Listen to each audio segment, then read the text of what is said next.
Praise the Lord. இயேசுவின் நாமத்திலே உங்களை இந்த காலை வேளையில் வாழ்த்துகிறேன். எல்லாரும் நல்ல சுகமாக இருக்கிறீங்க நான் விசுவாசிக்கிறேன். God bless you. எத்தனை பேர் இன்றைக்கி காலையில் நம்ம ஜெபம் பண்ணோம்? காலையில் எழுந்தோன்னே நிறைய பேர் கிச்சன் போயிட்டீங்க, ஜிம்முக்கு போயிட்டீங்க, வாக்கிங் போயிட்டீங்க, கடைக்கு போயிட்டீங்க, மொபைல் எடுத்துகிட்டு சேட் பண்ண ஆரம்பிச்சிட்டிங்க. நிறைய காரியங்களை நீங்கள் செஞ்சுருக்கலாம் கொஞ்சம் நேரத்தில். ஆனால் எத்தனை பேர் தேவ சமூகத்தில் அமர்ந்துருந்தீங்க? காலையில் எழுந்தோன்னா மொபைலில் பாட்டு கேட்குறோம், மெசேஜ் கேட்குறோம், எல்லாம் பண்ணுறோம். நீங்கள் தேவ சமூகத்தில் அமர்ந்திருந்தீங்களா? நீங்கள் ஆண்டவரோடு பேசுனீங்களா? நீங்கள் பைபிள் எடுத்து வாசித்தீங்களா? நம்ம எதுவுமே செய்யலையே. ஆனால் வேதத்தில் ஒரு மனிதனை உங்களுக்கு காட்டி கொடுக்க விரும்புகிறேன். அவனுடைய பெயர் யோனா. தேவன் அவனை நினைவேக்கு போக சொன்னார். ஆனால் அவன் தர்ஷிஷுக்கு போனான். அவன் போய் அந்த கப்பலில் படுத்து கொண்டான், உறங்கி கொண்டிருக்கிறான்.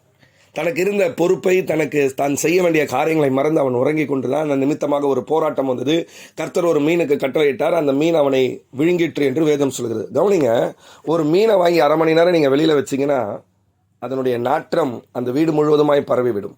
ஆனால் இந்த மீனின் வயிற்றுக்குள்ளே எவ்வளோ நாற்றம் இருந்திருக்கும், அருவருப்பு இருந்திருக்கும், பிரச்சனை இருந்திருக்கும், உபத்திரவம் இருந்திருக்கும்னு பாருங்கள். அவனுக்கு அந்த மீன் அந்த பக்கம் இந்த பக்கம் போகும்போதெல்லாம் அவன் அலக்கழிக்கப்பட்டிருப்பான், கண்ணீர் விட்டிருப்பான். அந்த மீனின் வயிற்றுக்குள்ளே இருள் இருந்தது. அந்த மீன் ஏதாவது ஒரு பெரிய மீனை விழுங்கியிருந்தால் அந்த மீன் இவனை கடிக்க வந்திருக்கும், எவ்வளோ நடந்திருக்கும்.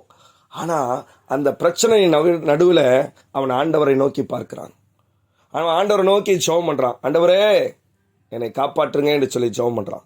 அப்படி அவன் ஜெபம் பண்ணும்போது நடந்தது என்ன தெரியுங்களா? கர்த்தர் அந்த உபத்திரவத்துக்கு, அதாவது அந்த மீனுக்கு கட்டளை இடுகிறார். அந்த மீன் அவனை கரையில் கக்கினதான். அப்போ நீங்கள் இன்னைக்கு எந்த உபத்திரவத்தில் இருந்தாலும், ஒருவேளை ஜெபம் பண்ணாதனால, கர்த்தரை தேடாதனால, எந்த உபத்திரவத்தில் இருந்தாலும், எந்த கண்ணீரில் இருந்தாலும், இன்னைக்கு நான் சொல்கிறேன், நீங்கள் ஜெபம் பண்ணுங்க. நமக்காக யார் ஜெபம் பண்ணாலும் ஆண்டவர் கிரியை செய்ய மாட்டார். நம்ம ஜெபம் பண்ணோம், நம்ம முழங்கால முடக்கணும். ஆகவே உடனே போய் ஜெபம் பண்ணுங்க. கர்த்தர் உங்களை ஆசீர்வதிப்பார். மீண்டும் நாளை ஒரு வசனத்தோடு உங்களை சந்திக்கிறேன். நம்முடைய வாழ்க்கையில் ஜெபம் முக்கியம், ஜெபம் முக்கியம். கர்த்தர் உங்களை